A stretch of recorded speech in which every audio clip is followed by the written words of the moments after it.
હું તમારો ભાઈ રાજુ કરપડા આવતીકાલે એટલે કે તારીખ 23/2/2026 સોમવાર સાંજે 8 કલાકે સુરેન્દ્રનગર જિલ્લાના મૂળી થાન રોડ પરના ગઢાત ગામે મૂળીથી 6 કિલોમીટર દૂર એક કિસાન ક્રાંતિ સભાનું આયોજન થઈ રહ્યું છે.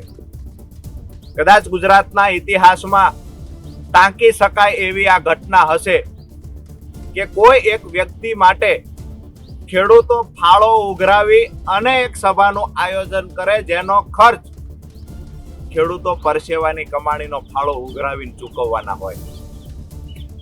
આજે રાજકીય પાર્ટીઓ રાજુ કરપડા પર કાદવ ઉછાળવાના પ્રયત્ન કરે છે, પરંતુ ખેડૂતો જે રાજુ કરપડાને પ્રેમ કરે છે, આજે મને ખુશી એ વાતની છે કે અમારા ખેડૂતો આજે મારા ખંભે હાથ મૂકીને ઊભા છે. હજારો ખેડૂતો જે ફાળો ઉઘરાવી અને મારા સમર્થનમાં સભાઓ કરી રહ્યા છે, આનાથી મોટી ખુશીની વાત એક આગેવાન તરીકે બીજી કોઈ ના હોઈ શકે. નમસ્કાર મિત્રો, રાજુ કરપડાનું મેદાન કયા પક્ષથી કરશે બેટિંગ?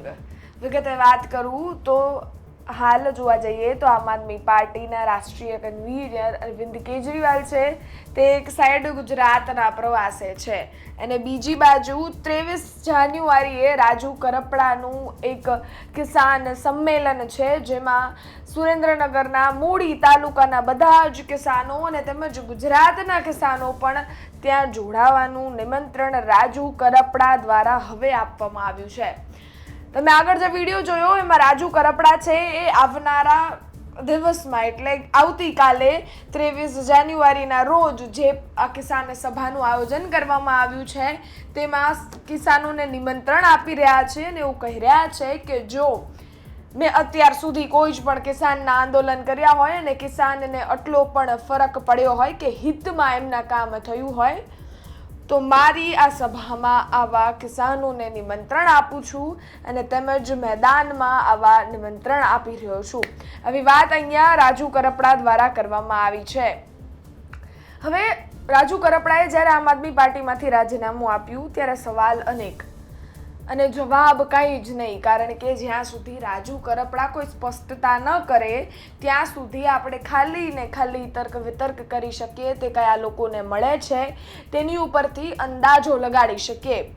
પરંતુ રાજુ કરપડાનું રાજીનામા બાદ એવું હતું કે રાજુ કરપડા ભારતીય જનતા પાર્ટીમાં જોડાશે કે કેમ, કોંગ્રેસમાં જોડાશે કે કેમ, કયો પક્ષ લેશે અને જે પણ પક્ષ લેશે તેનાથી રાજુ કરપડાને કેટલો ફાયદો, કારણ કે રાજુ કરપડા કોઈ જ પણ પક્ષમાં જોડાશે તો સૌપ્રથમ તેને તેના સમર્થિક વિસ્તારો એટલે કે જેમાંથી તેમને સમર્થન મળે છે એના સમર્થકો છે તે નારાજ ન થાય અને સાથે જ તેમને એ પાર્ટીમાંથી કેટલો ફાયદો મળે છે આ બધું જ જોઈ કારવીને તેમને કોઈ જ પણ ફેસલો લેવાનો છે. અને જોવા જઈએ તો રાજુ કરપડાને કોંગ્રેસમાં લાવવા માટે કોંગ્રેસના નેતાઓ છે એ પણ ખૂબ મહેનત કરી રહ્યા છે. તમે જુઓ, સૌપ્રથમ તેમને પાલભાઈ આંબલિયાની સાથે બેઠક કરી, ત્યારબાદ કરશનદાસ બાપુ જે ભાદરકા છે, જે પૂર્વ આપણો ચહેરો જ છે પરંતુ એ હવે કોંગ્રેસમાં જોડાઈ ગયા છે, અને ત્યારબાદ લાલજી દેસાઈ પણ મળ્યા અને અમિત ચાવડાની પણ ચર્ચાઓ થઈ. અનેક ચર્ચાઓ કોંગ્રેસમાંથી તો થઈ જ, પરંતુ હવે જ્યાં સુધી કોંગ્રેસમાં આટલા બધા લોકો મળતા હોય તો રાજુ કરપડા કોંગ્રેસમાં ન જાય એવી તો શું શક્યતા? અટકી ક્યાં રહ્યું છે? જો રાજુ કરપડાની બધી જ માંગો છે તે પૂરી થાય તો રાજુ કરપડા કદાચ કોંગ્રેસમાં પણ જોડાય. જો રાજુ કરપડાની સાથે એક કઈ કે ફિક્સ સમર્થિત લોકો તેમની સાથે આવવાના જ છે, ફિક્સ એક કિસાનનો વર્ગ તે લઈને ચાલે છે, એ વર્ગ જો રાજુ કરપડા કોંગ્રેસમાં જોડાય તો તેમની સાથે જોડાવાનો જ છે.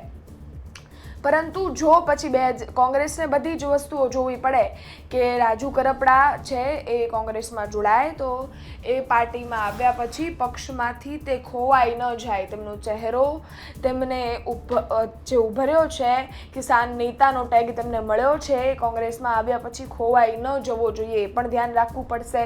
પછી 2027માં વિધાનસભાની ચૂંટણીમાં તે આમથી આમ ફરતા ન જોવા મળે અને તેમજ બીજા કોઈકનો પ્રચાર કરતા જોવા ન મળે એ પણ ધ્યાન રાખવાનું છે. અને એક ચર્ચાઓ છે, જો આ બધી જ ચર્ચાઓ છે અને આ બધી જ કન્ડિશન છે, રાજુ કરપડાની ક્યાંક માન્ય રાખવામાં આવે અને દિલ્હી દરબારથી રાહુલ ગાંધીની કહેવાય કે મેદાન મોકળું મળે અને જો આ બધી જ કન્ડિશનથી અગ્રી થઈ જાય તો કદાચ રાજુ કરપડા છે એ કોંગ્રેસમાં જોડાઈ શકે છે. અને રહી ભારતીય જનતા પાર્ટીની વાત, તો જો એમને નક્કી જ કર્યું હશે કે ભારતીય જનતા પાર્ટી સાથે જોડાવું છે તો તે ભારતીય જનતા પાર્ટી સાથે જોડાશે, એવી પણ શક્યતાઓ તો છે જ. પરંતુ બધા જ રાજકારણીઓ હોય એ કઈ રીતે તેમના વર્ગને મનાવે? હવે એ આ સભા કરી રહ્યા છે સુરેન્દ્રનગરમાં, મૂળી ગામે તેમની આવતીકાલે સભા છે. તો એમાં એક વસ્તુ હોય કે જે પણ તેમના સમર્થિત વર્ગો છે કે તેમનો એ વર્ગ છે જે એને સમર્થન આપે છે તેને નારાજ ન કરે, તેમની મંજૂરીથી તે કોઈ જ પણ પક્ષમાં જાય.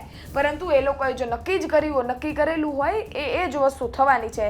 જો રાજુ કરપડાએ નક્કી કર્યું હશે કે કોંગ્રેસમાં જશે તો એ કોંગ્રેસમાં જ જશે, અને જો રાજુ કરપડાએ એવું નક્કી કર્યું હશે કે ભારતીય જનતા પાર્ટીમાં જોડાશે તો તે ત્યાં જ જોડાવાના છે. આ બધી સભાઓ એટલે જ ક્યાંક ને ક્યાંક તો કરવામાં આવતી હોય કે જો એમને કોંગ્રેસમાં જોડાવું છે તો તેના ગુણગાન કરશે, કોંગ્રેસ આવી રીતે કામ કરે છે, ફલાણું ઢીકણું, બધી જ વસ્તુઓ ત્યાં કહેવામાં આવે. અને જો ભારતીય જનતા પાર્ટી તો ભારતીય જનતા પાર્ટીના ગુણગાન ત્યાં ગાવામાં આવે છે અને તેમના વર્ગને તેમની સાથે કહેવાય કે સહયોગમાં લેવામાં આવતા હોય છે. એટલે એક તેમનો ચાહક વર્ગ તો ન ખોવાય. ખેર, પણ આ બધાની વચ્ચે હવે રાજુ કરપડાએ એમ કહેવાય કે આમ જોવા જઈએ તો અરવિંદ કેજરીવાલ રિટર્ન થશે ને રાજુ કરપડા પટ પકડશે. આ વાત કાંઈ જ ખોટી નહીં. આમ જોવા જાય તો અરવિંદ કેજરીવાલ હાલ 2 દિવસના ગુજરાત પ્રવાસે છે. આજે એક કોળી સમાજના આગેવાન રાજુ સોલંકી છે, તેમના દ્વારા ભાવનગરમાં એક સમૂહ જ્ઞાતિનું સમૂહ લગ્નનું આયોજન કરવામાં આવ્યું છે, જેમાં અરવિંદ કેજરીવાલ સહિત ભગવત માનજીએ આજે હાજરી આપી છે. અને તેમજ આજે હાજરી આપ્યા બાદ તે કહેવાય કે દિલ્હી રિટર્ન જશે અથવા કે તેમનો ગુજરાત પ્રવાસ અહીંયા પૂર્ણ થશે.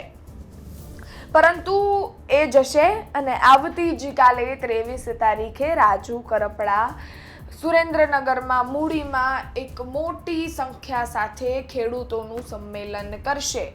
હવે જોવું રહ્યું કે આ સંમેલનમાં રાજુ કરપડા છે એ શું કહે છે, રાજુ કરપડા ખેડૂતોને લઈ અને શું વાત કરે છે. કારણ કે રાજુ કરપડાના નિવેદનમાં એક વસ્તુ જોવા મળી છે. તેમને એવું કહ્યું છે કે જો અત્યાર સુધી મેં કોઈ જ પણ ખેડૂતોના હિતમાં કામગીરી કરી હોય તો ખેડૂતો મારી જે આ કિસાનોની સભા હું 23 તારીખથી અલગ અલગ વિસ્તારમાં ચાલુ કરી રહ્યો છું એમાં મોટી સંખ્યામાં ખેડૂતોનું સમર્થન મને મળશે. આવી વાત પણ અહીંયા રાજુ કરપડા દ્વારા કરવામાં આવી છે. હવે જોવું રહ્યું આ બધી જ ચર્ચાઓની વચ્ચે રાજુ કરપડા છે એ આ સભાઓ પૂર્ણ થશે પછી જ કોઈ જ પણ ફેસલો લેશે, એ પણ સ્વાભાવિક છે. ખેર, એવી વાત હોય કે જો 23 તારીખે એ કાંઈ જ પણ કોઈના પણ પક્ષમાં જોડાઈ જશે તો એ સવાલનો જવાબ ના છે. અને આવનારા સમયમાં પણ એ કોઈ જ પણ પક્ષમાં ટૂંક સમયમાં જોડાઈ શકે એવા પણ વાવડ હાલ તો નથી જ મળી રહ્યા. નહીં જોડાય એવું પણ નથી, જોડાશે. પરંતુ આ હાલ જે કિસાન સભાનું આયોજન કરવામાં આવ્યું છે એ પૂર્ણ થશે ત્યારબાદ જ કોઈ રાજુ કરપડા ફેસલો લેશે. કારણ કે તેમનો ચાહક વર્ગને કહેવાય કે તેના સમર્થનમાં તો રાખવાનું જ ને. આ બધી જ વસ્તુ પૂર્ણ થશે ત્યારબાદ જોવું રહ્યું રાજુ કરપડાનો ફેસલો શું છે. રાજુ કરપડાનું મેદાન તો છે, પરંતુ એ મેદાનમાં કયો પક્ષ હોય છે ને કયા પક્ષના તરફીથી રાજુ કરપડા બેટિંગ કરે છે હવે એ જોવું રહ્યું. અને તેમજ એ બેટિંગમાં એ કેટલી સેન્ચુરી મારશે એ પણ હવે જોવાનું રહેશે. ખેર, આ સમગ્ર વિષયને લઈને તમારું શું માનવું છે તે પણ કોમેન્ટ્સમાં ચોક્કસથી જણાવજો. સુરેન્દ્રનગર મૂડીમાં આવતીકાલે જે રાજુ કરપડાની સભા છે, રાજુ કરપડાનું આ રીતે જે નિવેદન સામે આવ્યું છે તેને લઈને પણ તમારું શું માનવું છે તે પણ અમને કોમેન્ટ્સમાં ચોક્કસથી જણાવજો. સાથે જ અમારી ચેનલને સબસ્ક્રાઇબ કરવાનું ભૂલશો નહીં. ફેસબુક અને ઇન્સ્ટાગ્રામ પર જોઈ રહ્યા હો તો ફોલો કરવાનું ભૂલશો નહીં. ધન્યવાદ.